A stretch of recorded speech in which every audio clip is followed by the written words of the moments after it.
ఏపీలో 3 కొత్త జిల్లాలు అవతరించనున్నాయి. రాష్ట్రంలో కొత్తగా 3 జిల్లాల ఏర్పాటుకు ఆమోదం తెలిపారు సీఎం చంద్రబాబు.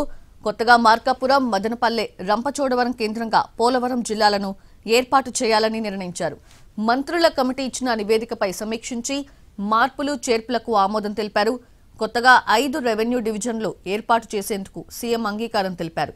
అనకాపల్లి జిల్లాలో నక్కపల్లి, ప్రకాశం జిల్లాలో అద్దంకి, కొత్తగా ఏర్పాటయ్యే మదనపల్లి జిల్లాలో పీలేరు, నంద్యాల జిల్లాలో బనగానపల్లె, శ్రీ సత్యసాయి జిల్లాలో మడకశిరలను రెవెన్యూ డివిజన్లుగా ఏర్పాటు చేయనున్నారు.